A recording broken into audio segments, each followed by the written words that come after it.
Hi, welcome to Smileys. We are doing Fall of Light chapter 16 today, and apologies if we sound a bit rusty and creaky because It's been we a took a while. long break since our recording. I'm sure there is no gap in the releases, but we've had a long gap. hmm Yeah, so it's Lee's Yeah, chapter, and he tells me he has a bunch of footnotes. yeah, And as if you usual. read chapter 16, you know that it's one of those where you need a drink. So, cheers, Lee. Cheers. Yeah. You want to start us off? I'm just following along on my book. Yeah. So, without further ado, because it's a long ass summary, I've written 60 to 50 words, so you're gonna get into it. Scene 1. All too often, cowardice wears the habit of wooden pride. As a note before we begin, which is not in the summary, it's my note. Yeah. I am particularly harsh on Amanda in this chapter, for reasons that will become apparent very soon. I mean, So, is it just you, or are you just copying what Galan is trying to do I here? might be copying what Galan's trying to say. I don't know. I don't feel like he's being particularly harsh on Rake in this particular chapter. Just me. He's not. Maybe it's a me He's not thing. being particularly nice either. Well, I guess not. Anyway, so Yeah. standing atop the tower top, very nice, of Dragon's Keep on a cold winter's day, Master at Arms Ivis and Lord Anomander Rake overlook the landscape, and as is par for the course, they mope. Anomander raises the point that it is the curse of those past childhood to look upon innocence through a veil of sorrow, and I quote that at length because these words effectively sum up the theme of this chapter: childhood, innocence, and sorrow. Keep that in mind. We'll get back to that. Yeah? Oh, why don't we just say it here, because hopefully people have finished the chapter when listening. Yeah. So So this chapter begins with those words and ends with the following words, which if I'm going to find, God bless. it, 1 I can second. find it faster on my Kindle. Wait. So it ends with wretched, anguished beyond words. Ivis found himself staring at them both through a veil of sorrow. By the way, them both is Wreneck, who is 11, and Corlat, who is like a few hours old. But looks like she's a few weeks old. Yeah, but childhood, It's a great sorrow, chapter, innocence. but It's a great chapter. It's just, yeah. Anyway, Ivis contends that it is only the loss of innocence that makes its presence sting, but Anomander replies that such a line of reasoning only looks inward without giving consideration to those outside. He replies that the sorrow one feels belongs to the imminent loss of innocence in the child, the battering of belief, the loss of faith, and goddamn, Mandy, who heard you? Well, Hish probably his heard him. mom. Or his mom heard him, yeah, that's true. He amends by claiming that sympathy is not a weakness, as grieving for the loss of innocence reminds you of the presence of others, and I've not written this, but I am reminded of Hilaris and Hish. Mm-hmm. Yeah. How? Because I brought up Hishtula. No. It was your chapter, I think, when Hilaris is like, maybe the shock of war will sting us into peace. Like, Yeah. are you really that childish? Wait, did you take that as an insult? Yeah, so you right. it tracks. So you meant those two. I was thinking of Hishtula. No. This dialogue was spoken between Prak, or who was that lady who gives him the bath? Kelaris and the bath. It was those two. Yeah. No, I'm pretty sure it was Hish, but no, never mind. It's like when they were talking about arrows. No, it was these two, not Hish. Fine, I'm we'll figure. fairly confident it's Hish, but okay, yeah. I am so confident it's not her. So Alright. I mean, I'll take your word for it. I rarely am so confident about something. So Yeah, okay. we want to settle this now. We can pause this and settle this right now. If you want. No, it's okay. You have a long chapter. I'm sorry. We'll fight it out later. Okay. But yeah. Yeah. So Ivis answers by saying that there can be no other way, as they are hardened to life itself. But none of this matters, as Wreneck's hard life has aged them prematurely. And Amanda raises another very interesting point. Wreneck has not once stopped to consider why all of this is the way it is, and in so doing, he is indeed older than his years. Must it fall to children to ask questions that no adult dares ask? Ivis considers the possibility, but it does not apply here, as Wreneck has long since left such notions behind, and shows his pursuit of vengeance, and does not question it. Perhaps that makes him a simpleton, which is a notion Rake finds revolting. How cynical of you it must be to confound innocence with stupidity.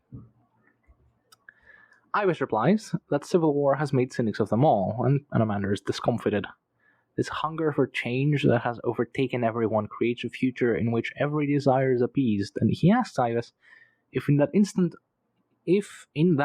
of said future, time itself ceases, or if the world freezes. Alas, that is only possible in an impossible. In an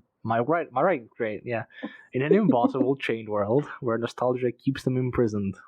The Master at Arms replies by saying that the Dice, and Draconus, ironically enough, fought for their homeland in an attempt to throw back invaders. That's a good one. Draconus fought for his homeland. Yeah. But then what? Time moved on, as it must, for this is not one of Cadaspalla's paintings, and so they stumble on to their lives, and the world had changed beyond the reckoning. Still, they chase the echo, seeking to make the moment eternal. Now, I have a note, which corresponds to what I said earlier. Rake's words here are... No, it's not about... Cadaspalla later. I'm gonna get to that. Yeah. Rake's words are weird to me. A generous reading of the passage implies Anomander's emulating what Ibis himself claims, that civil war made of them cynics, and he ultimately disagrees. But I can't tell if he disagrees, and the way he phrases things is weird. A hunger for change does not perforce imply that one would or should live in an imagined world. Otherwise, the status quo would reign supreme since time immemorial, since the alternative would be too destructive to consider. Cynical, my case, would be that Anomander seems to fear change, which is weird. I don't know. Is that how you saw it?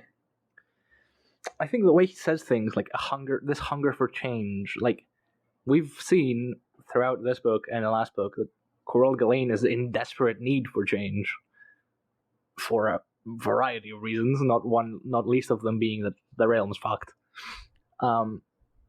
Ultimately, I don't know how to feel about it, because Rake is a nobleborn. He is like basically the ruling family of Draconus. And he is pretty much commander-in-chief of all armed forces as far as these things are concerned when he gets back. If anyone would detest change, because that would harm him indirectly, it'd be him. And the way he phrases this... sorry, I'm gonna...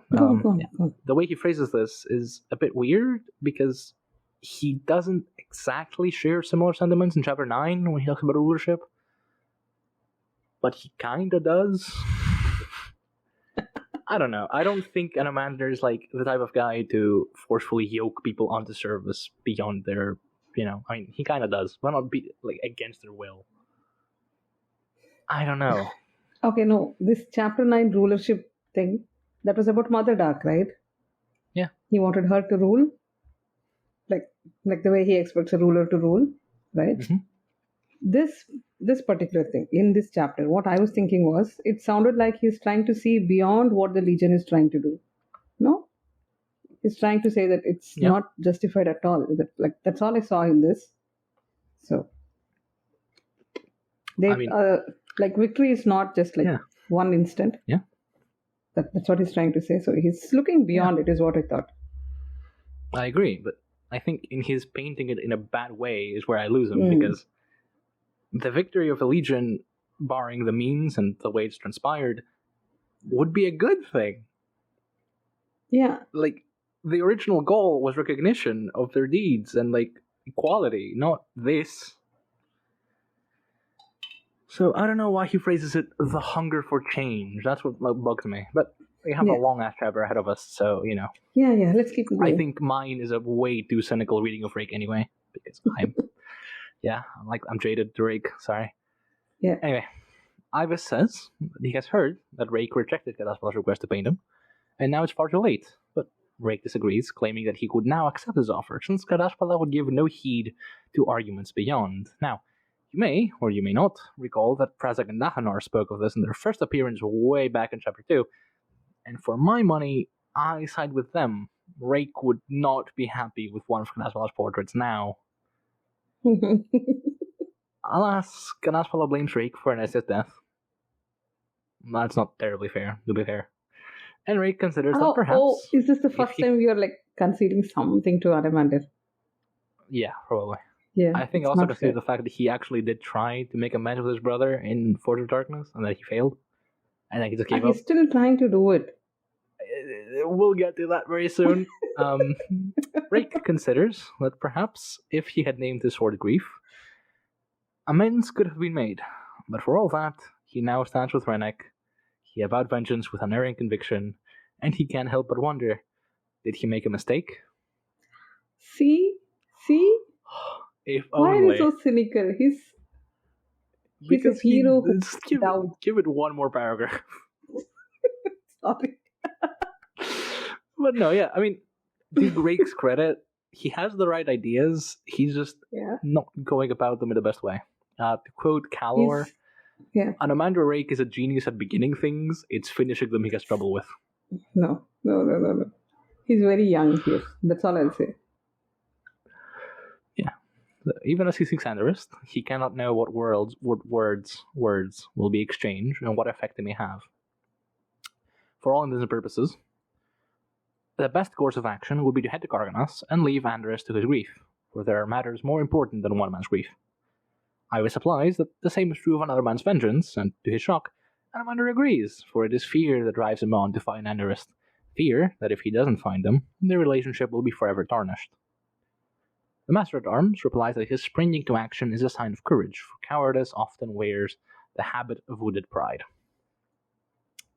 So yeah, kudos, Anamander. You almost got it. Good job. Let's just hope you don't blow this in the next couple paragraphs. Oh god. Anamander shifts the conversation to his pilgrimage to Anderist's home, and he remarks how his brother's home is now something of a shrine, as though horror and blood had the power to sanctify. And Ibis, looking out upon the barrows, concurs. Rake continues, saying that blood would run from the palms of the priest that accompanied him, and he could have sworn that the blood upon his palms formed the eyes of a god or a goddess. Blood, therefore, is answered in blood. Ibis confesses to grief for that priest, and Rake confesses in turn that he flees his dreamscape. The old man replies that perhaps that place is cursed, but Anamander counters that the Tides would consider other holy sites, to the dog runners, to be cursed. Would that mean that perhaps some future being would do the same to them? Side note, Ibis does make a very similar point later in the chapter, and another side note which I'll get to right now. Rake is distrustful of such notions of... Yeah. Is it when he's talking about that skewered goddesses thing? Is that time? Yeah, okay. Rake is distrustful of such notions of faith, the ease of its arrival and departure, the prejudice it feeds, the homes it destroys. At least that he distrusts faith, tracks with the Anamander we know from the Book of the Fallen, but Rake is no Salon. His comprehension of faith is strictly political, which, to be fair, when your realm is embroiled in a civil war of faiths, that's entirely understandable, and he has little understanding of the spiritual beneath. Is that a bad thing? In a world where gods and goddesses live, I'll let you decide. He is pragmatic. He just doesn't understand people who have faith for other reasons. Which is fair, because his goddess is his mother, for all intents and purposes. So I would be distrustful of that notion too. Yeah. Ibis then bounces on those thoughts and professes to Anamander that House Dracon's houseblades will be his to command on the day of battle. The first son does not immediately reply, but when he does, he claims that Draconus will return, and that he is done with his pointlessness. If he and Anderist are to be estranged, so be it. If grief wishes to wear wounded pride, cowardice... Vengeance. Freudian slip, my bad. Vengeance will match its indulgence. Yeah. So yeah, on the note of not understanding spiritualism, Rake can't quite comprehend why Draconus has not left his love's side yet. Then he also calls Anderist a coward, but at least he calls himself a coward too. So even that. He's just so jaded. Come on. You don't have to hate so much in Rake so much in this. Yeah, you're right. Yeah, I guess so. We can save all our hatred for the actual villain of this chapter. Or Draconus? Draconus, yeah. I mean, I think Smileys, we have taken an official stand that Draconus is like the worst of the worst. Yeah. I think that's an More of official that next scandal. chapter. Oh yeah, I forgot. Yeah, but even this chapter, he's like, yeah. This chapter especially. But yeah, we'll get to that.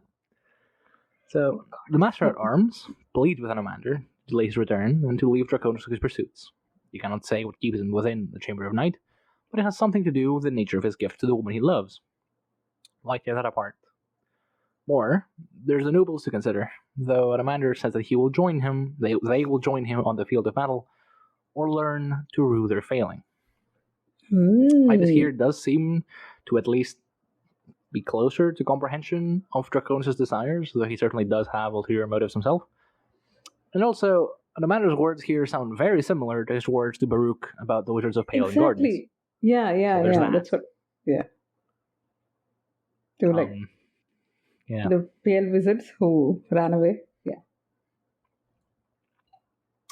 We get a quick overview of the situation in the keep through Ivis' internal monologue. Dinner is being prepared. Brood and Prok are engaged in conversation in the main hall. One might say the brooding. Sandalath lavishes attention upon Wreneck in place of Orphantal, and the boy chafes, and throughout the corridors, guards patrol the keep. Which brings Ibis to the main problem he's been facing in Draconus' daughters, and so he questions Rake about his offer to speak to the Azathanai about his troubles. Anomander reassures him, but wonders how Draconus would react to the news of his daughters being slain, or at the least mistreated, at the hands of another Azathanai. Ibis would know, because his urgent missives have been ignored. And Rake replies that of course they were. Draconus probably doesn't even know they're there. So the first son asks Ibis for his opinion on how his liege would respond to the horrors that have befallen his keep. The old man doesn't quite know, as he confesses to having pondered this unto exhaustion. Draconus' relationship with... Yeah? Why do you call Ibis as the old man? He's not an old man. Sandalath has a crush on him. He's not an old man. Yeah, I mean, he's not old, but, he looks old. What? Nothing. No. Yeah. He's just a master of arms. He's... Okay, well, I had to find a different thing that isn't Ibis and Master at Arms, because they're both Theist warriors, so I couldn't say, you can just keep saying Ibis. Ibis is a nice name. So, so he basically doesn't know. Ibis then doesn't quite know, because he confesses to having pondered this unto exhaustion. Draconus' relationship with his children is bizarre. He took his bastard son away a year ago, and yet his daughters, which were older than him one and all, still remain children. If anything, the names he gave them tell their own tale. Which, yeah, they do. Thus, Rake will be the bridge between Ibis and Brood, if nothing else, because the first son wishes to test the Azathanai's prowess. With those words, the two men quit the tower top. Oh, it's only now they leave the tower, right? Yeah. And in case it wasn't obvious, I don't particularly like Anomander in this scene. Anyway. It's only gonna get worse. How many bridge metaphors have come already in this chapter? Oh, At God. least 2. There's the bridge metaphors, and there's the blinking metaphors, and I'm just tired. I'm tired of it all. I'm sorry. Right. So you can't look at them unblinking. Sorry. Yeah. I've blinked 20 times by the time I spoke. So, scene 2. Why do you have to do something just because you can? What? Oh, is that what you're calling this? Yeah. I thought you were questioning us. Why are we doing this? Just because you can. Yeah, why? Yeah, so Wreneck has snuck away and is now wandering the keep, pondering big ideas. The guards he's come upon a few times saw him as a child. Everyone saw him as a child. Yeah? Do you notice, when they say these guards are patrolling the keep, corridors and all that, they are doing so with their swords drawn. Open blades, just walking around. It's a sort of a horrific image, no? Just sharp knives walking around. Yeah, I guess. Yeah, very weird. And he considered telling them otherwise, but there would be need for him to maintain the disguise. But he knew that the old ways of things were gone, and the world was now split in twain, the people who hurt, and the people who did the hurting. Wreneck was done with being hurt. He knew that age had nothing to do with this. So we have already alluded to it, but the contrast and similarities between Rake and Wreneck are quite noteworthy. Also note the binary into which Wreneck splits the world, crows of white and crows of black, to keep things simple. Sometimes, though, it really is just that simple. which I think Yeah. Galan alludes to, because when the adults do it, it's a mess because they're simplifying the world beyond what they should. But other times they're overcomplicating the situation, like I was with the daughters, what's my liege gonna think? Dude, they have killed your entire household twice. Flush them the fuck out, please. No, but it's not so simple, right? Like, he also has to worry about the people who are there currently. So, yeah. Which he wouldn't have to if he did the right thing immediately. But he didn't. But there was sorcery. Iris doesn't have access to any sorcery. That's why he's waiting for... I kind of hate Caladan Brood too because of this chapter. Really? I do, yeah. I mean, no, come on. We'll get to that, but it's his fault too. It's all the Azathanai's fault that Sandalath had to go through all that. And it's all of them. Mm-hmm. Right. So the voices in Wreneck's head would still sometimes visit him, even in his waking moments, but he found their claims to be disreputable. They claimed to be dying gods, and they seemed afraid, but they have no interest in Wreneck, the stable boy, who had a singular vision of the future. A spear jabbing down, an end to things, and then a murky, vague world beyond, with Ginny at his side, a slow descent into oblivion, into the abyss. Do you there's see a this? word. Yeah? Do you see that this is exactly what Rake was saying? That the future is a single moment? Mm-hmm. Oh, you were getting to that? Did I No, I interrupt you? didn't. Yeah. I wasn't, but Okay. well done. That's, good catch. Yeah. Abyss. Now there's a word. A curse and a prayer both, as if nobody knew what awaited in the darkness. I want to remind everyone that Wreneck's 11, but, this is Galan speaking, so it doesn't matter. It's fine. I mean, our content is 5. He could have told the guards all of this, as Mhm. thoughts like this did not belong to a child's head, but he refrained from doing so. Appearances would need to be maintained for the time being. He was content with being seen as a child, as a friend of Orphantal, as one of the last remnants of House Draconus. Albeit he had no desire to stay here for long, as Sandalath's ministrations belonged not to him. Wreneck has now reached a spiral staircase, goddamn, leading into the towers of the Outer Keep, and he walks on, thinking how he would never have been quite so high. Indeed, the highest ever been was at the top of Nerys's estate, leaping off to save himself and Ginny from the flames. When he reaches the top, Wreneck believes that nothing would be capable of impeding him. Everything would be familiar but different. And now I bring up a dumb quote like, "Yedem said Alider, the same but somewhat different." The notion seems to displease the god in his head, and the only reason I bring this up is because in Schopenhauer, where the quote's from, in his political work, has been cited as a critique of progress in a very similar manner to Gothos. Mhm. And as far as I know, their personalities track as fuck as well, which is probably why Nif likes both of them so much. I thought Nif was just talking about the Completely. lyrics. I didn't know it's from... He probably did, What? yeah, but I think he's at least tangentially heard of Schopenhauer. Probably. He probably has, but yeah, I was just thinking of the lyrics. Yeah. I think it's just the lyrics, yeah. But anyway, fun little aside.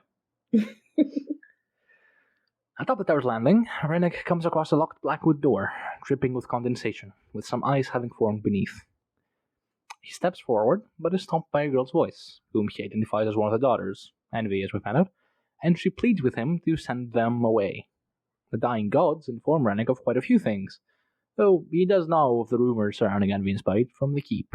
Among other things, the dying gods seem to be scared because of what lies beyond this door, something they identify as a finist. But Envy isn't much interested in any of this, because Envy's got to be manipulative, and instead asks Wreneck about all sorts of things. Spite has apparently buggered off because they fought earlier, and Envy hasn't seen her since. I am a bit too vague about what's going on in these chapters, but it's Envy and Spite dialogue. It's mostly just like, I'm going to kill him, no, I'm going to kill him, and so on and so forth. So, And they just for the most part, just picture this. Envy then goes on to display her power and manipulation over Wreneck, summoning a lurid red glow that curls along her hand, much akin to Galan's sorcerer, if you remember. But that was An black. explanation of he was black, yeah. How she can manipulate or enslave Wreneck, and so on and so forth, ultimately offering Wreneck a Paustian bargain, which he resolutely denies in a fairly nonchalant manner. He would rather use his spear and Amanda's help for whatever she's offering, and she counters by saying that Rake fears sorcery while she can use it to double mountains. But why? Wouldn't it be a bigger display of power to not do that, and instead practice forbearance and wisdom? And after all, he doesn't want none of this. Himself and his spear, his singular vision of the future, all of that is more than enough. Moreover, Ivis asked Lord Anomander to ask the Azathanai to flush envy and spite out, and that royally pisses envy off. She starts assaulting Wreneck with sorcery, and though one of the old gods steps up to take the hit, the boys blast it against the door, and something else rattles the door on the other side, stunning Wreneck. Yeah. Envy strikes again, and another god dies, and this motif would continue on if it weren't for Spite jumping it off her sister, and their fighting distracting them long enough for Wreneck to make his escape. The dying gods plead with him to instruct the Azathanai about these two, though he's in no position to do such a thing. He's in an outer landing, listening to the sound of the two sisters duking it out, the dim toll of the dining bell, and the wind pounding against the stone wall. He closes his eyes. Yeah? Did you actually type duking it out? Yes, I did. Yeah. I have the fisticuffs. No, these two gods stepping in and killing themselves to save this mortal person. We've seen this before in, I think, Memories of Ice. Was it Memories of Ice? Where the Barghast gods sacrifice themselves to prepare for Mallet. path. Yes, for Mallet, yes. Yeah. Good, nice. Oh yeah, thanks. Yeah, so for context, if anyone doesn't remember, because Memories of Ice, the warrants are poisoned, Quick Ben forces Talamandas, who forces the Barghast gods to help Mallet save Trots from, a punctured artery or something. His windpipe was crushed, and he had also, to save him with dental. He also saves Stony Manakis. Yeah. They save both. Yeah. And all that leads to Bainisk, see my mother. Oh god. Yeah. Yeah. See, if it weren't for the Barghast gods, Paul says they're bastards. What an asshole. Anyway, if we have anything else to say? No, I just want to say that these are such horrible books, and I don't know why we are reading them. Yeah, I don't know either. Right. Scene 3. Oh, we finished the scene? Okay. Yeah. They're not long scenes. Anything that has envy and spite, basically, they kick each other a lot. They try to manipulate Wreneck. Rinse repeat. Yeah. Scene 3. Would you now undo all that has been achieved in the name of civilization? In the name... Okay. Yeah. Okay. At the dinner table of Dracon's Hold, Sandalath worries ceaselessly about the fate of Wreneck, but Galad reassures her. The lad will be back in due time. Alas, Wreneck has known far too much pain and grief at the hands of Neris and is now close to the world. As Prok puts it, you can love a stone, but do not expect it to love you back. Sandalath is revolted by the notion, but Prok reassures her that it will take time and understanding for the boy to open up. In any case, he's decidedly not here, and that's troublesome. Yeah. Ivis walks in, accompanied by Anomander, and Sand informs him of Wreneck's absence. Kaladin replies that, thus far, he has not made any efforts to question the keep, but refuses to elaborate on why. Thus, Ivis orders Galad to take the Houseblades and find Wreneck. Prok and the others volunteer for the search, and so a lot of them set off, leaving Ivis and Sand alone with their two guests, which is convenient. Anomander demands Kaladin elaborate on his earlier assessment, and the Azathanai claims that the daughters of Draconus have come to their own power, and the keep itself is crowded with spirits and entities. And he specifies that something else knows he's here and disapproves. We can easily assume this is Draconus' finest. You could also assume it's Olarithil. Yeah. Or that, yeah. True. Who knows? Very true. So, but I don't think Rake says the one thing which we can... Rake says the one thing which we can agree on, right? And what is that? Do you want to say it? No, okay. All this mysticism tires me. So, Rake, after saying this, claims that the sorcery brings out the worst in them, a sentiment that shakes Ivis, who concurs, saying that the sorcery is in step with their unraveling of decorum, which is a raw fucking quote. Yeah. The forest is indeed restless with spirits, and on account of Kaladin being here, Ibis makes known his encounter with an earth goddess impaled upon stakes in a glade nearby. No, it's like he just casually mentions it. Like, what can you tell me of this goddess? She's just skewered to the ground and she speaks to me, and and the others are all just staring at him like, what's wrong with this guy? Yeah, please continue. So, Anamander, ever the man of action, immediately bounces, asking about the whereabouts of this goddess and what she had to say, and Ibis elaborates. The goddess told him that they shall fail in all they do, and as the world changes, there will be no peace in what comes. The rebirth of this world will be as a living crown upon dead glory. Now, a living crown upon dead glory sounds terribly close to the motif between Finara Stone, the Queen of the Shake, and the Adan Narad of why call it glory fame. While I can tell you that's not really what the goddess told Ibis in a very... Isn't that right? Yeah, that's what I thought. Like, that scene was something else, and what Ibis is saying here is something else, right? Ibis is considerably more verbose than the goddess was. I can tell you that much. Right. But it tracks? Do these things track? Yeah. Okay. I didn't go back Rake and look at that. is having none of this. He will go out and find that goddess and defy her prophecies. What? Failing that, at least he will end her torment. Poor Rake, come on. Fine. He's young, he's active, he wants to do what's right. Yeah. Ibis thought the same, but the goddess mocked him. If you were to remove the spike, she would die, for a goddess of the earth must suffer as the earth does. The Theist are a plague upon this earth, destroying nature and the environment and calling it victory. Ultimately, though, in killing what they inhabit, they unveil the folly in their assumptions. Which, yes, does sound an awful lot close to what we said last chapter. So, there's that. Now, more to the point. As I said, Fall of Light is more verbose in his prophecy than Forge of Darkness was. Among many other things, contradictory things at that, it was chapter 13, if you're curious, in Forge of Darkness. You can find your video, maybe, please. Okay. The apparition that appeared before Ibis told him that all worlds must come to an end, and the only difference is who wields the knife that slays it. In the case of the Theist, the goddess, back then, and Ibis here, make a very pointed argument that they are, in effect, killing themselves. The fact that Anamander seems incapable of grasping this is, well, no, I'm not going to shit dog him. He's young. Yes, thank you. He's young. Thank you. Yeah, I'm not going to say anything else. It's fine. He's young. Right.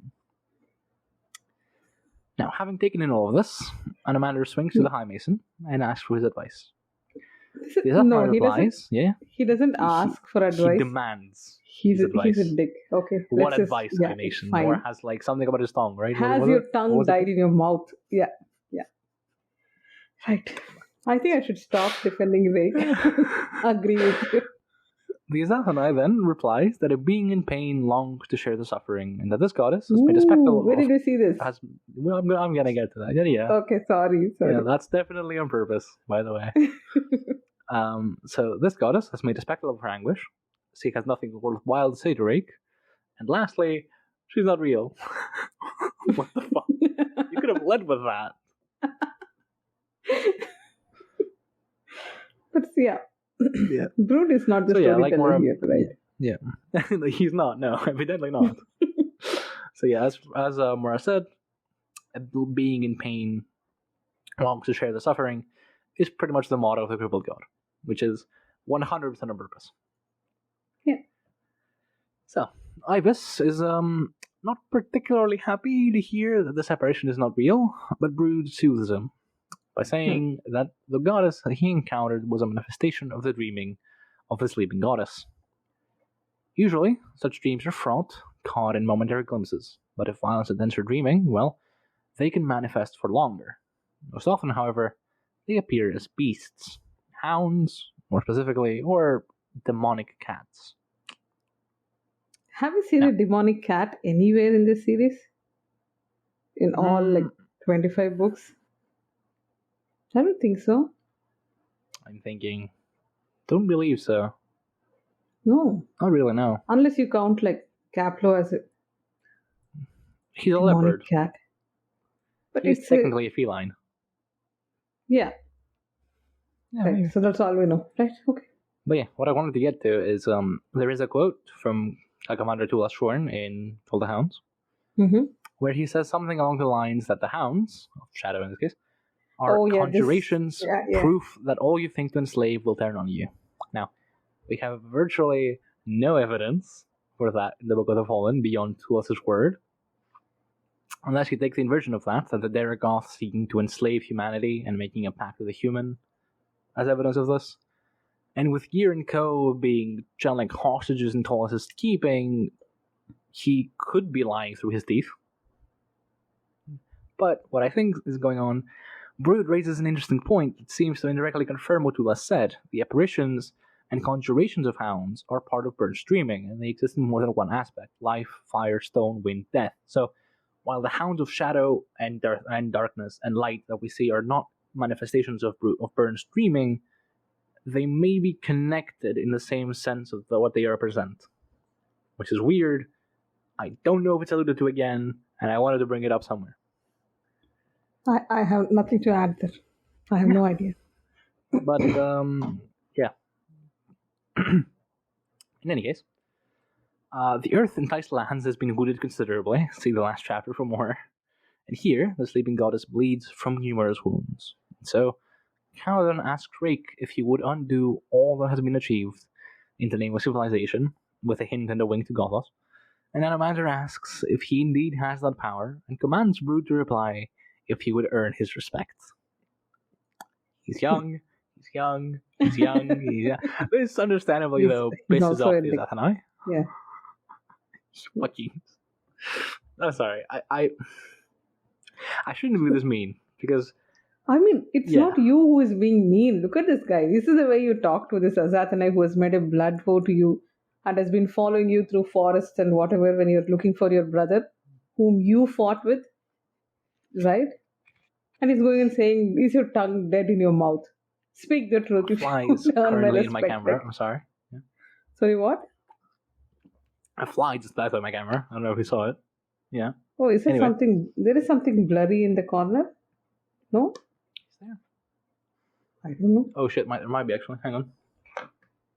So okay, our third part of the audience has left us now. So it's back to us.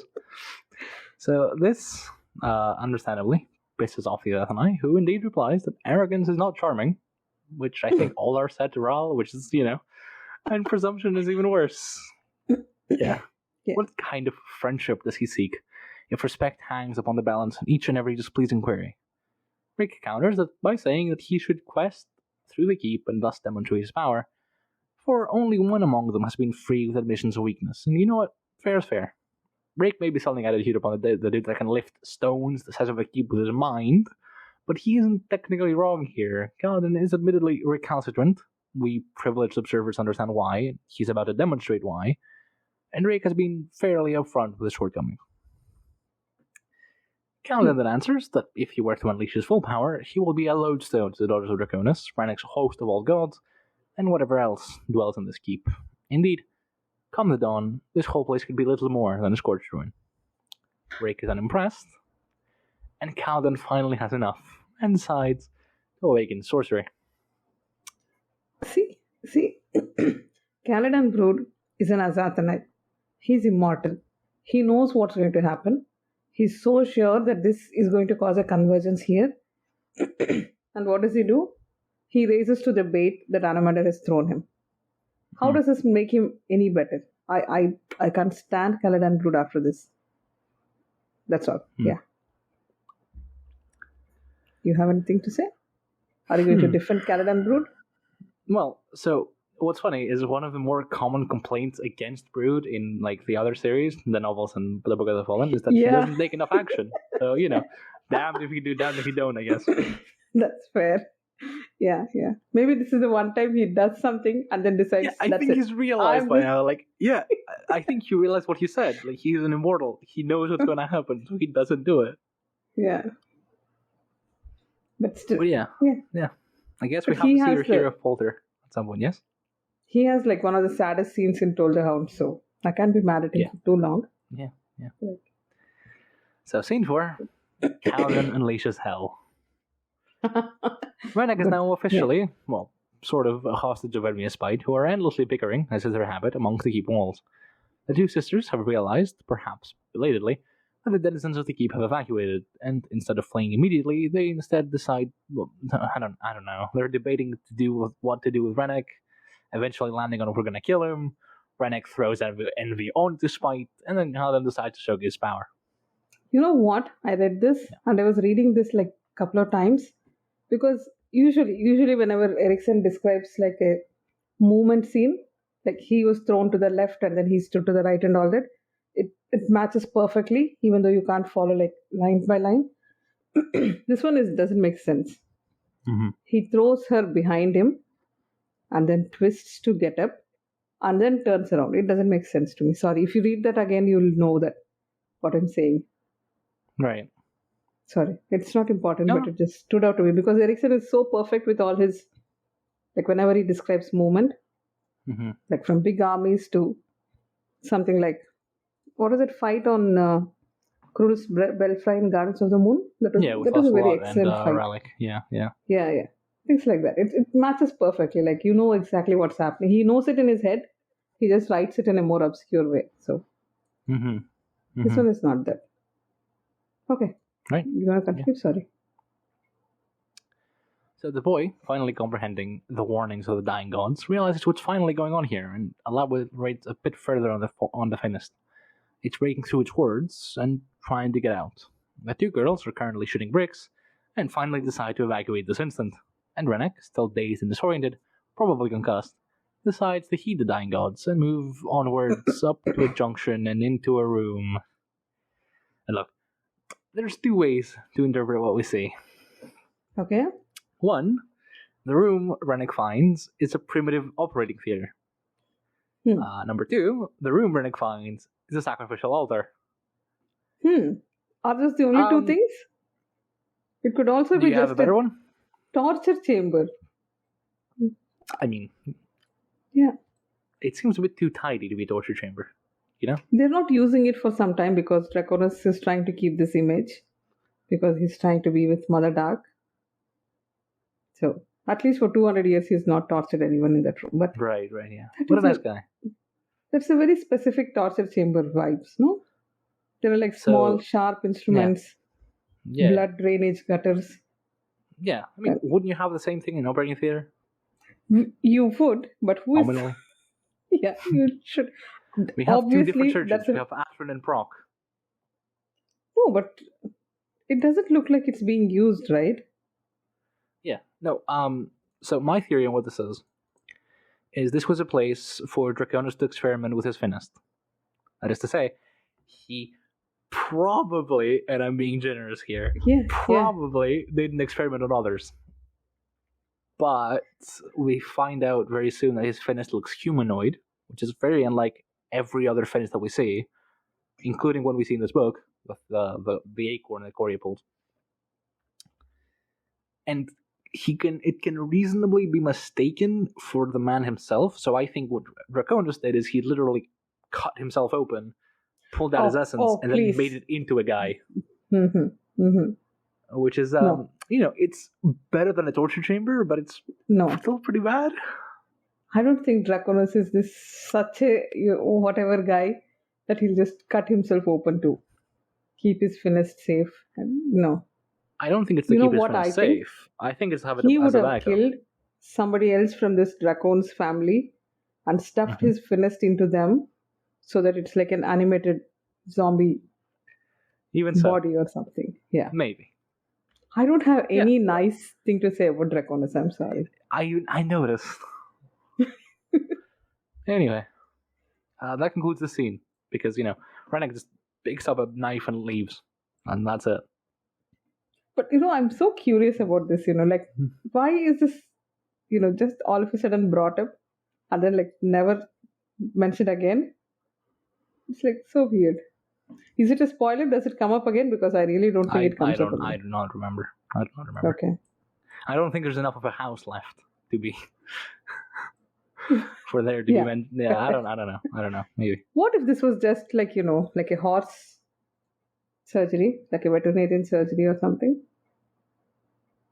Then why is the table, It's huge. humanoid sized? Are you gonna? Yeah, but it's like Nowhere does it mention the size of the table. It just says a low, long table from a right. single block of wood. Anyway, so scene 5. I'm sorry, I'm having so much Yeah, go on. difficulty moving on from this. No, I have no idea. I'm out of ideas, but it's just so weird. Yeah. Please continue. Scene 5. War. Why? Another name for shit, my friends. Anyway. Skara Bandaris is not even in this chapter, but we have to quote it. Yeah. Outside in the barracks, the merry company has gathered, the fellowship. The storm outside is raging, and Anomander seems willing to test its limits and find that goddess, because he's an idiot. No, I'm sorry, he's young. He's a young idiot. But Sand, Prok, and Yalad are in no mood to dare the storm. Lieutenant Marak, who we've never seen before, and I don't think we ever see him again, asks for orders, and Ibis commands the houseblades and staff to present to prepare for a potential evacuation from here too, before moving up to Sand to comfort her. The woman is distraught, for good reason, as we're about soon to find out, and she admits to a distrust of Azathanai. Yep, that tracks. And as well as blame Draconus for all of this, and that also tracks. Jan volunteers to find the boy, as it's possible that he will find himself between a rock and a hard place. Yeah. Rake comes up to Sanalath to further console her, and informs her that Brood's not a heartless man that would kill Wreneck if it meant smoking the 2 witches. Kind of doubt it, to be honest. I don't. I don't know. I think he wouldn't kill Wreneck outright, but I think if it meant killing both envy and spite, I think he may make a sacrifice. I don't know. Like if they were all 3 were standing together. I think Draconus would have killed Wreneck to bring out envy and spite. Draconus would have, yeah, no doubt about that. I don't think Brood would do the same. But anyway. No, Brood would be more like if all 3 were standing in the same place together, he would just kill them all. If Wreneck was a bit separated, he might spare him. That's to that extent, Azathanai are nice. Yeah. And how does Anomander defend Caladan Brood? What does he say in his favor? Like pro Caladan Brood? Yeah, he made broth. He makes a good broth. Yeah.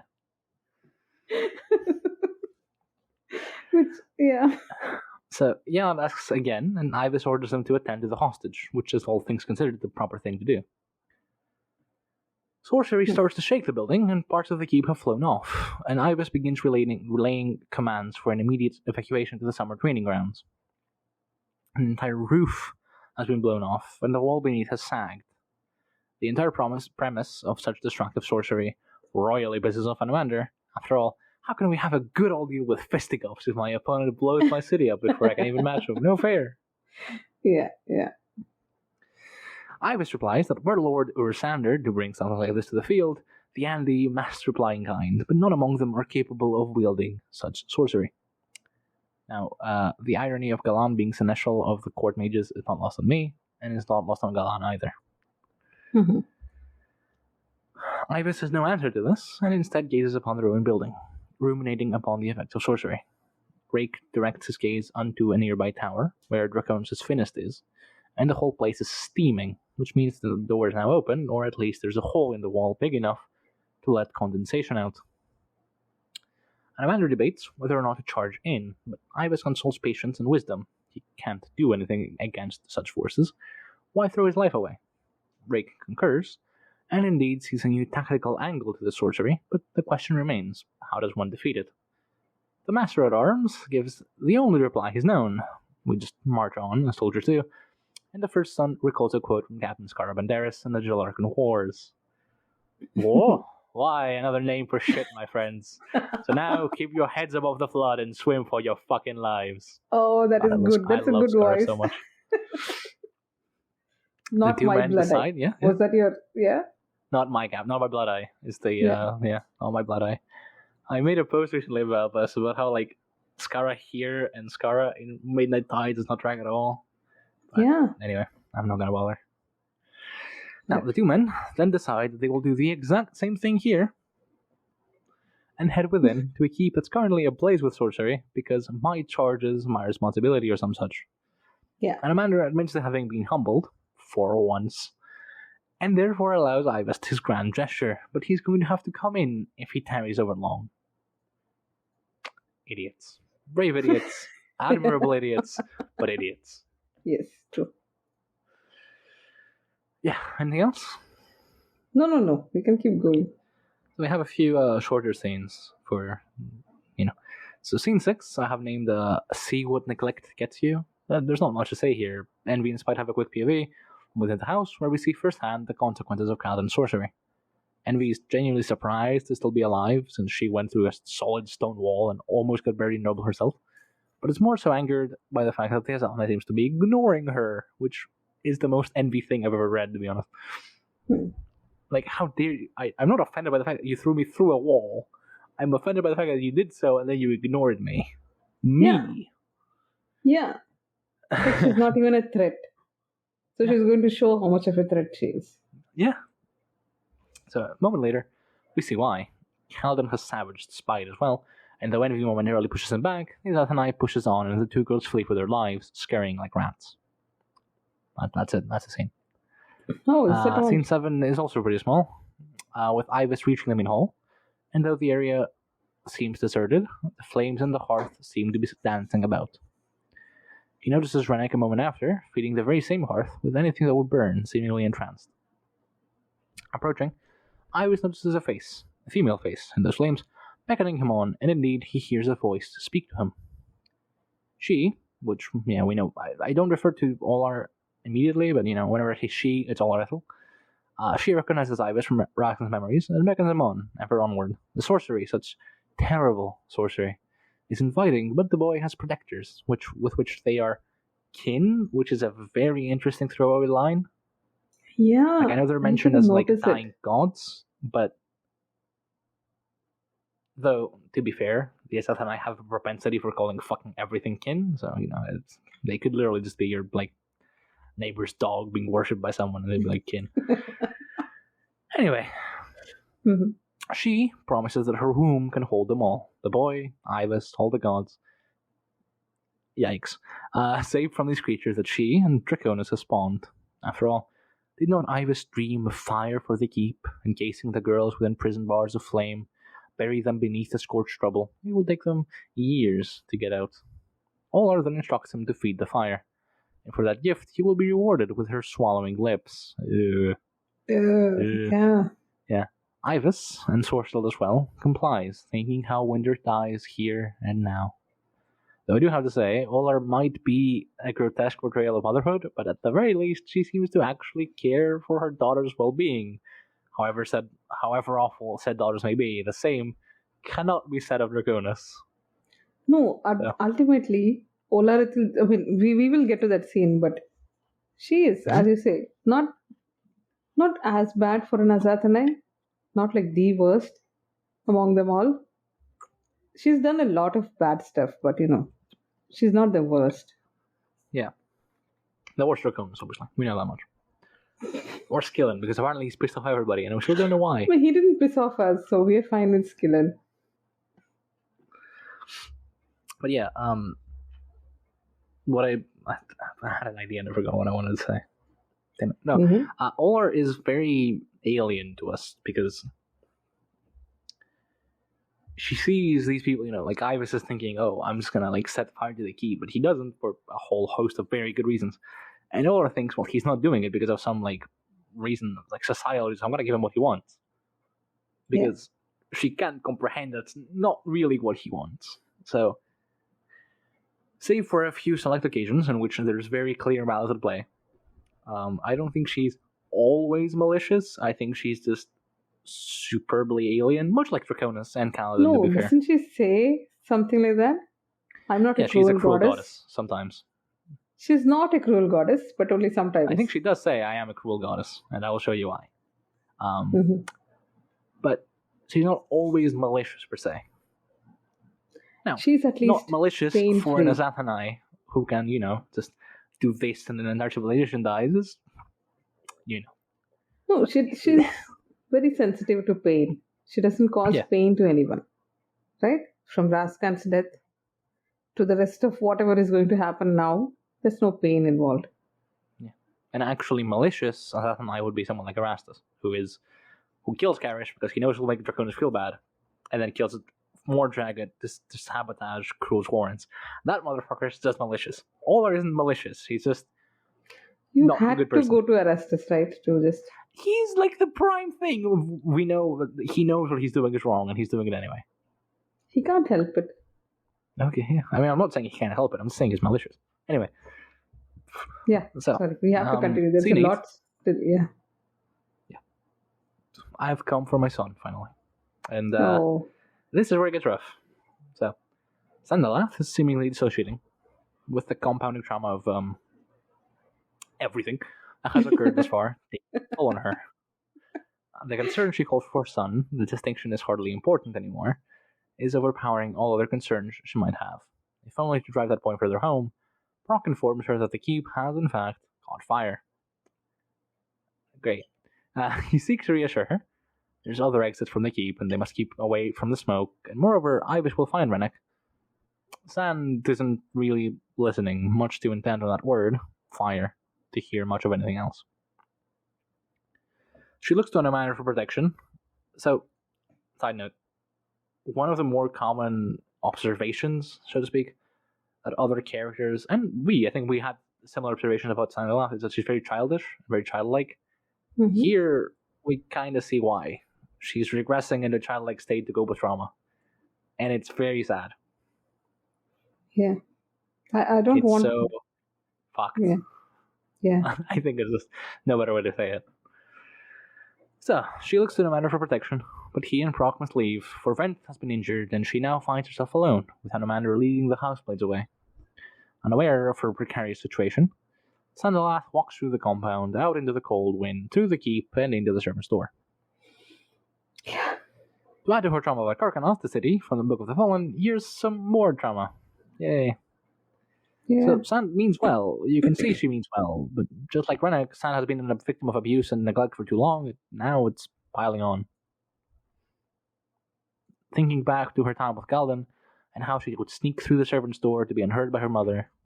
So, I had to pause really quick, yeah. So thinking back to her time with Galdan, and how she would sneak through the servant's door to be unheard by her mother, into the corridor where nobody would hear her. Smoke has enveloped the building, and Sand, who is probably hypoxic by now, is beyond disoriented. Falling against the stairs, she thinks she hears a shrill scream, Orphantal, and she climbs upwards. Oh, that's the end of the scene. Okay. We could have just compiled all of Sandalath's scenes into one. Yeah. I could have. Yeah, that's true. It's fine. Scene 9. Beware the Scorned Woman. Which is, yeah. Where I don't remember the original quote is from, like, health hath no fury like a woman scorned. Was it Shakespeare? I think it's safe to say it's probably. Shakespeare. Yeah. But, yeah. I mean, I think the connotations of the quote itself are a bit but it fits. So. It's a proverb. I don't know. The High Mason then. Oh no, look at this. It's a play by somebody called William Congreve. Oh. And it's called The Mourning Bride. Who knew? See? Yeah. Why did I just... But see, there is something in Shakespeare also. Fine. Okay. This is not the time to look at this. Sorry. Fine. So, the High Mason enters the main chamber and comes face to face with Inferno made manifest. A ghastly woman with an oversized belly and grotesque body proportions, and inquires if she has them. Moreover, he asks Olar to release them when the night is done, and she concurs because Brood formally asks, which is uncharacteristically kind of her. She is even seemingly concerned about his well-being, but he has seen and survived worse.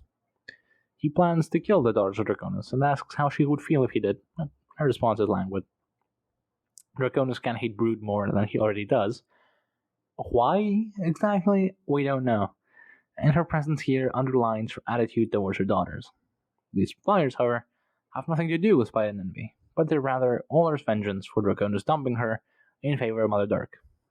Her reasoning for saving Ivis and the boy, alas, are more insidious. She claims it's not the path she chose. And She I doesn't spent want to a kill good them. Yeah. 10 minutes trying to think what the fuck this means. And what did you conclude?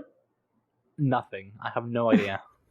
No, I think she's I just don't know. saying that they are like friendly fire, so I'm not interested in killing them. So let them stay. No, Maybe. not convinced. Yeah. I don't know. The way it's worded is weird. And she just, like, Brood asked, like, is it my business? No, it's not your business. Okay, I won't ask. Fine, sorry. So, I don't know. So, Brood elects not to ask further questions. Wise.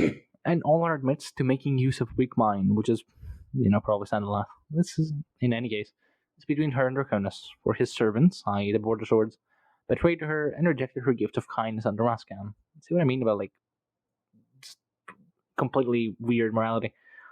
Even Kaladin's gift to Draconus has been twisted. All who are with him end up suffering. Perhaps this is Olar's curse, but in truth it's more akin to a curse that Draconus has laid on himself. Yeah. Now, assuming Kaladin's gift to Draconus is the Skeep, which it probably is, that would mean that Draconus has been meddling with Diced affairs for over 500 years before present day, and his ostensible adoption by Shrella was little more than a ruse, if the name wasn't already enough. Which, yeah, So that's what I'm saying. That person, whatever I forgot the name, the Finnish is stuffed into her, is what I think. Maybe. Yeah. I think she she could have done whatever she likes. Doesn't matter, Draconus, I think. Yeah, so Olar advises Kaladin to leave now and leaves her daughter's fate to their father. After all, he deserves no less. Now, do keep in mind that Envy is allegedly somehow implicated in Draconus' death, and so is Spite. Maybe. I don't take it seriously because these were like their RPG character thing. Yeah. It was like Envy, Draconus, and Rake was the OG triad, right? Who were roaming around and having the OG adventures. triad was Kaladin, Triss, and Rake, which were all played by Steve simultaneously. Envy was a character. Asurk was Cam's character. I don't think Draconus was a played character. I think it was an NBC. I have no idea. Okay. So then it's, fine. But this is like very old lore. This is like Memories of Ice lore. Like, Spite seduced Asurk and like Envy seduced Rake and whatnot. Whatever. Doesn't matter. With that, Kaladin then leaves, walking lightly through the fire, pushing it away. Now, another thing which I want to mention is that, this is Olar's curse. Like, you've cursed him. No, he curses himself. Is very, very similar to what Calor has. One of the more popular readings among our circles is that Calor's curse is not real. It's a literary construct because it just reflects who he is. Yeah. It's not a curse that's literally a curse. It's just he's a dickhead and he gets treated like a dickhead by people. Right. So I don't necessarily think that's the case, but I do think it's an interesting trope. So, but Draconus, yeah. So, scene 10. She's burying them, the bitch. Envy's turn to come face to face with Olar. Mother-daughter reunion, Yeah. Envy's turn to come face to face with Olar, who seems to hold a particular strange affections for her daughters, but lessons, harsh ones, must be delivered. They give her Malice, but not the live girl, but rather the unfound one, a child held in the liminal space between life and death by Draconus' words. He meant well, of course, as he wanted his daughters to grow. But then they went and broke Malice's neck. Great. Not me, it was Spite. Yeah. As Olar explains, the two girls were named as they were, in answer to each sister. In so doing, Draconus planned to divide them and so weaken their power, which is something Cam told us and we didn't believe him. Yeah.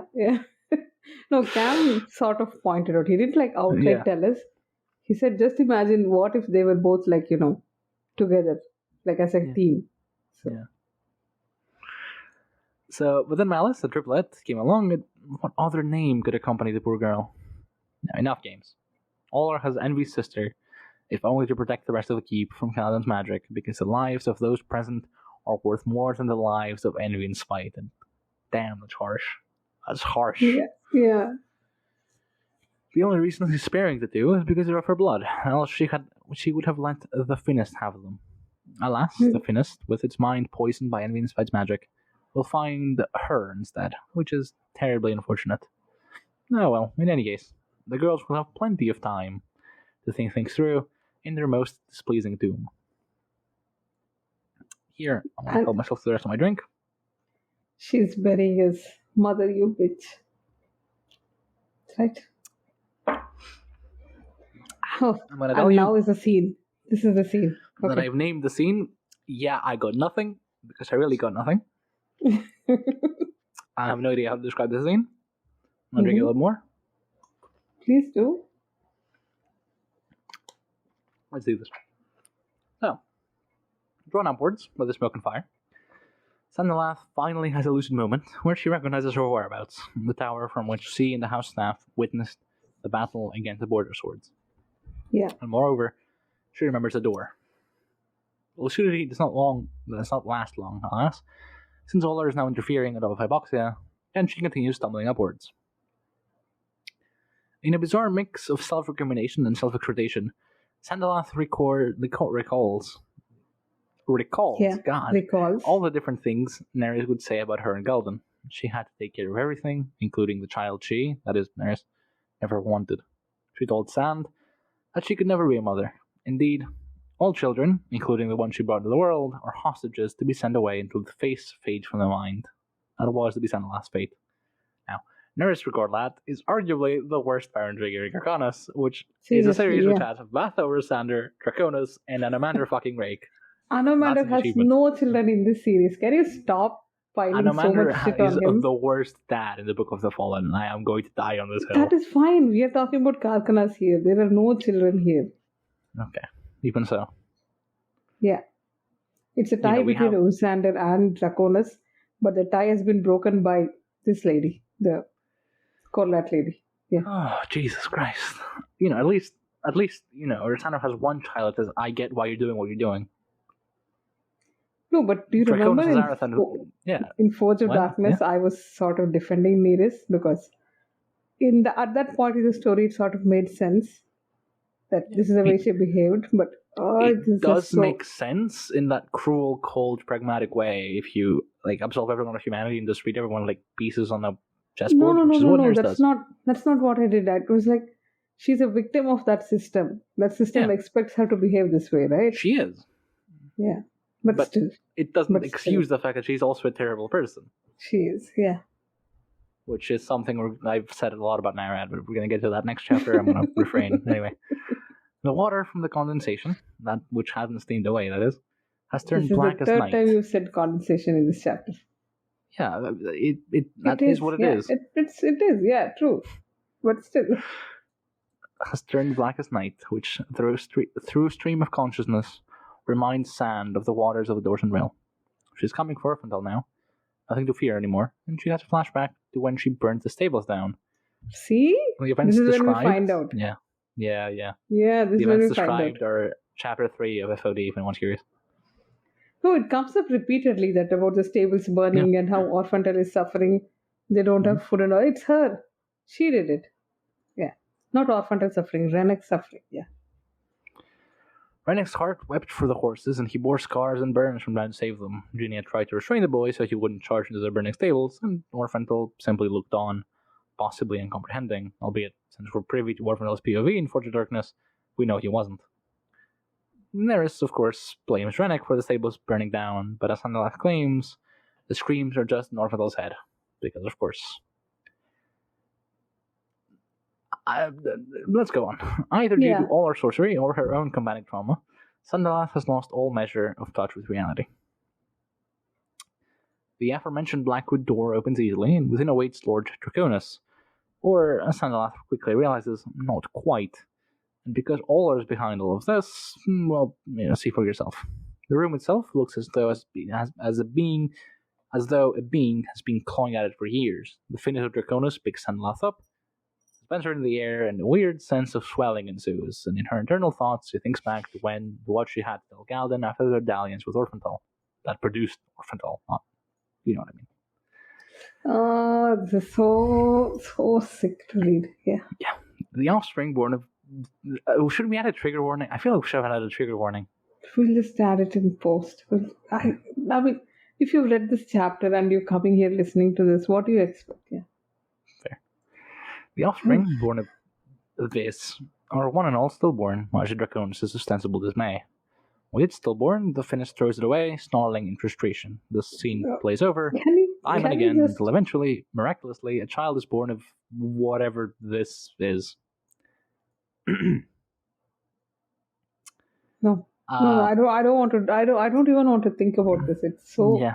So I have a quick note that says that this would be a good time to remind everyone that Narad got his face busted in for claiming that Orphantal's name meant unwanted. Harald translated to unexpected, but either way, now we see more just how unexpected and / unwanted Orphantal was, and just how bad Neris was. Why? This I've told you repeatedly, because even Arathan has the same sort of thoughts after he sleeps with Fennan. It's just a lack of sex ed in Calculus. Yeah. They just absolutely have no clue what happens.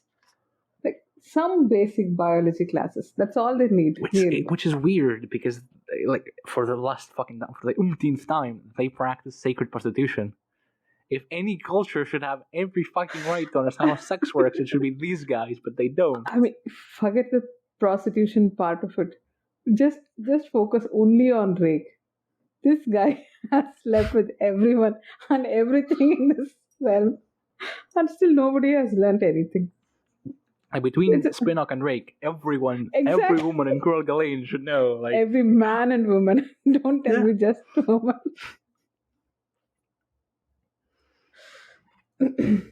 Yeah. I'm making light of the situation. But I mean, we can't handle this. This is this is just a bit much. Yeah. Yeah. So, I'm gonna crash us back into reality. Sorry. So Draconus places the babe into Sanalath's arms, and she gets one good look at him, only to realize that he was no man. I am no man. His eyes were inky black, and from his mouth flowed midnight black water. Was that Yovan? Was that what you're quoting? Yeah. No man can kill me. Yeah. As he releases her to fall onto the ground, Olar Ethel speaks to Sandalath. Which is weird. The child has taken the best of him, unlike, say, spite and envy and malice. Has taken all the love he has so desperately hoarded, now residing in a babe born of a mother that's physically incapable of loving her back. It's fucked up. Olar, you bitch. Oh, this would be a good chapter subheading section heading. How do you like me now?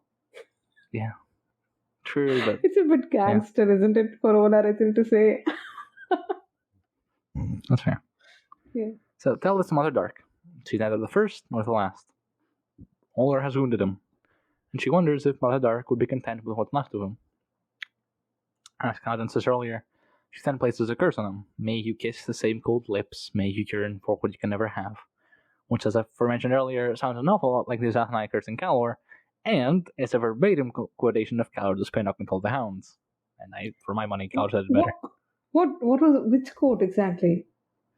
So one of the things Calor says to Spinnock after saying, he says, I hope one day you show this side to the world and you only say what you want to say.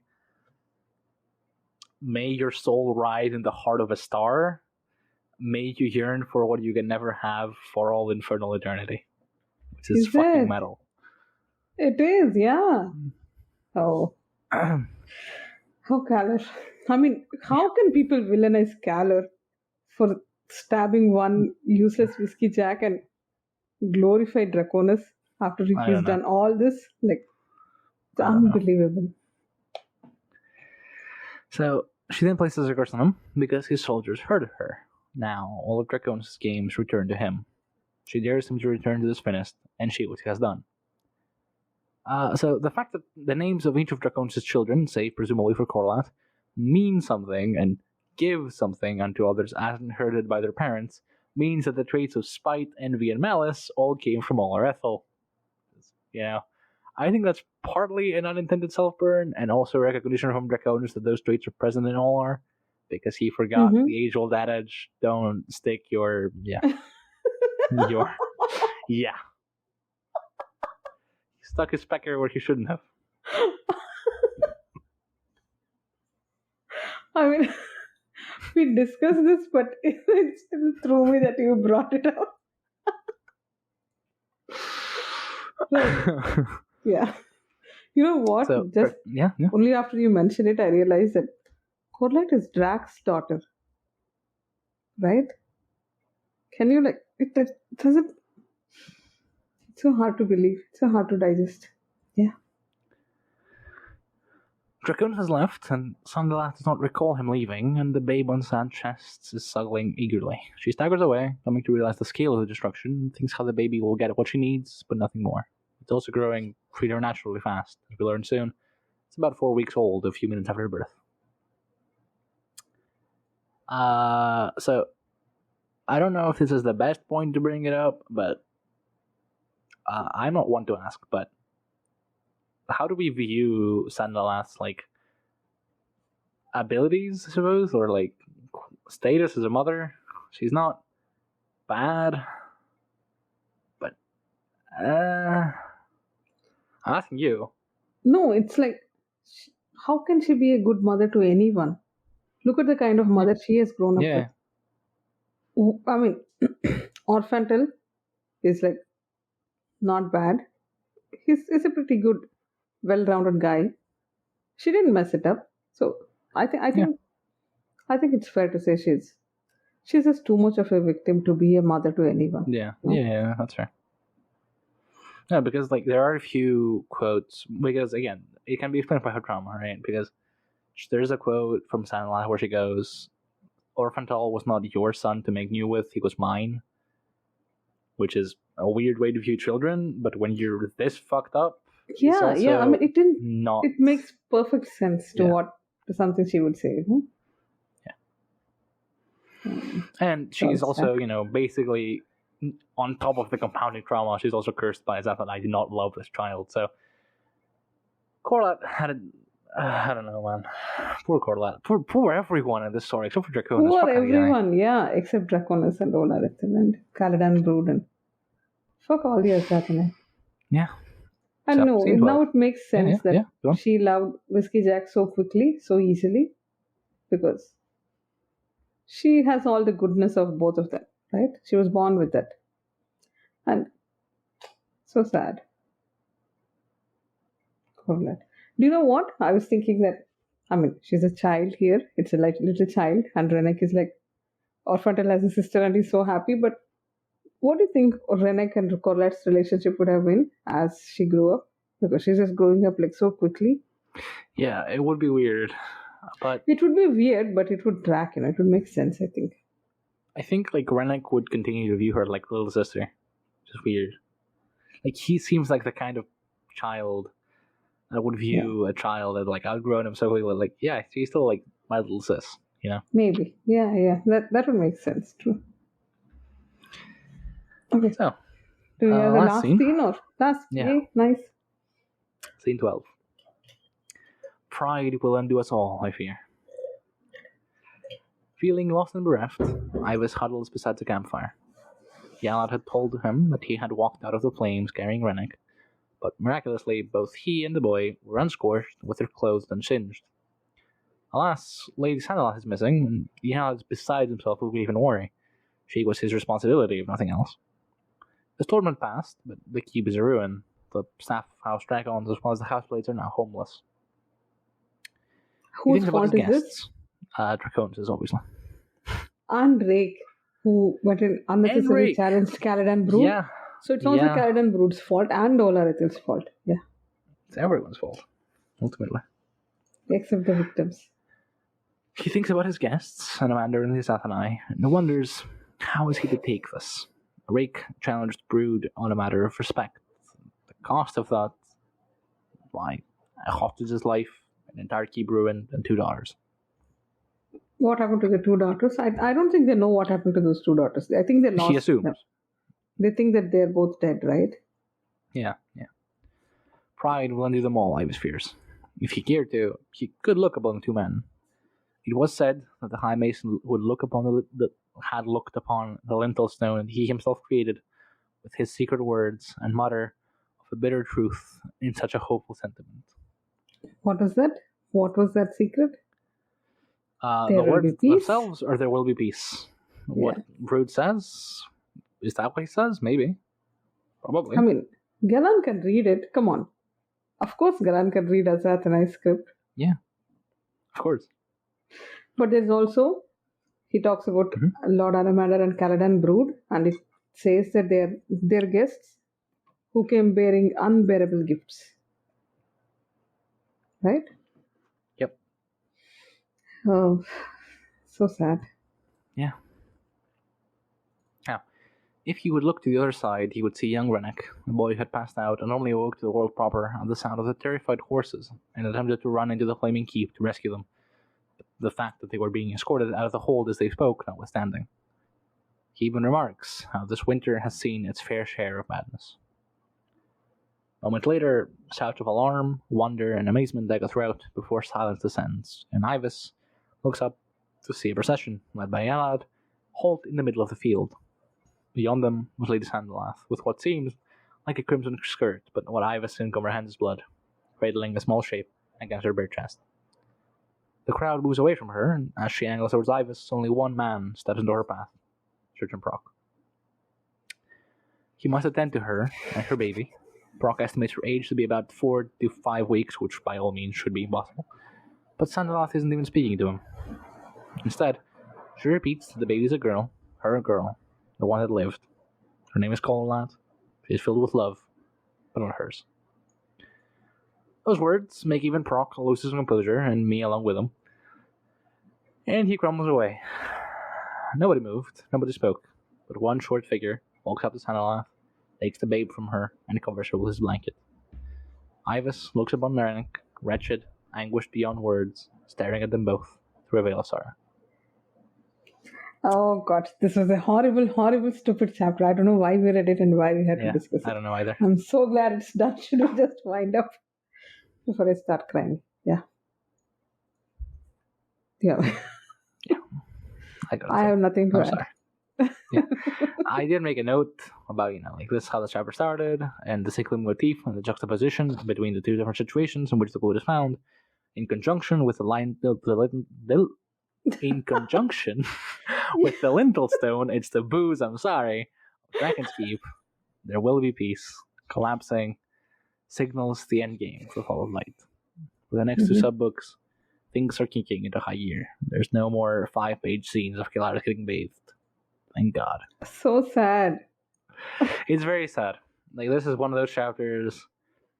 They're not not brutal. Not about this chapter. Yeah. I'm just saying that we should have it's so more sad there will be no more 5 pages. Yeah. To be fair, I would have appreciated if it was a bit more low stakes. If it was just we're back to he's just getting bathed, talking about strangling poets that don't talk about love. Yeah. That would be nice. Alas, there will be no more of that for the foreseeable future. So, yeah. Next sub-book, it kicks into high gear, as I mentioned. It gets a lot more fast-paced. More things happen. Oh god, I'm not ready. I don't know. This is fucking draining. This chapter was just weird. It's a horrible chapter. That's what I'm telling you. I don't feel like discussing anything in this. It just ended on such a sad note. I'm so glad you took this summary, because definitely I would have cried. I'm already half crying, but if I had taken it, I wouldn't have lasted. So, right. We're not even sure what the fuck Draconus did, but these scenes throughout the book. Now, we are privileged observers. We know Draconus is probably reasonably much older than he is supposed to be here. Yeah. But That's the true. way it unveils through Forge of Darkness and through Fall of Light is very, very interesting, because most people still think he's just diced, right? Who hasn't put it together by now? Maybe Arathan knows. Yeah, Sandalath probably knows. By now she knows, yeah. Nobody Nobody else. No one else. All the Azathanai recognize him as a fellow Azathanai, Yeah, but I don't yeah, think any yeah. of the Teist know that he's Teist. Probably if I you're mean, he's not suspecting. Teist. I know of two that learn later, Don't whose names I spoil. obviously can't mention. Don't spoil. Yeah. Wouldn't but Mother Dark as it know stands- by now? I mean, yeah, probably. She should. But you can count the number of people that are not Azathanai that know Draconus is an Azathanai on like your hands. Mm-hmm. And the way this unveils is through the POV of those people. You as the reader, know that Draconus is an elder god. He's old and he's hot shit and he's crafted Dragonborn. But that's He's not the hot end shit. game. That's the end game of his work. Okay. What you've not seen is all the other different things he's tried to get to this point. There will be peace. There will be justice. Whatever he hates Khaled and Brood for, because he gifted him a key, but then fuck you, I don't like you anymore. Whatever happened. And even Grizzin makes mention maybe we shouldn't bring Brood and Draconus together. And he doesn't elaborate on why. Yeah. Olar doesn't elaborate on why. We don't know much about Draconus as an Azathanai beyond he's just some cruel, cold bastard that was conjured by the Dark Ones. And I think... But you know what? This is one of... Yeah. No, we have a bit more on Draconus coming up soon. So... Yeah. What I mean to get at is the way this is structured is one of the main reasons actually, why Fall of Light can feel so weird and it retcons things. Because you simply don't know that much. And you assume things. And then those assumptions turn out to be wrong. And what the fuck happened? Where? Why? Have things changed? Yes, definitely. I can tell you that things have changed. Chief among them being, Rathanar's gender. But it's a weird feeling because for the first time in a while, you're 20 books into a series and you're blind. You don't know what's going on. It's weird. It's a weird feeling, and it's one I've come to relish through Fall of Light. So this is something of an invitation to do the same. Before we move on to Subbook 3, where once again things flip on their heads repeatedly. Mm-hmm. Yeah. I don't know. Let's wind up, I guess. We should, yeah. I'm still sad, so. Right. Yeah. Thank you very much for watching and listening. Thank you, Lee, for taking this chapter. Yeah. Thank you for listening to me ramble on about this chapter. And my voice is cracking because yeah. pent up emotions. Right. And also Rust. I'm rusty. You can probably tell. But yeah, it's been a while, and we hope you stuck through it till this point to actually hear us talk about it. You probably haven't, so if you haven't, okay, you're not gonna hear this. At this point, nobody's listening, so it's fine. Yeah. So goodbye. Yeah, let's not bye. carry over long.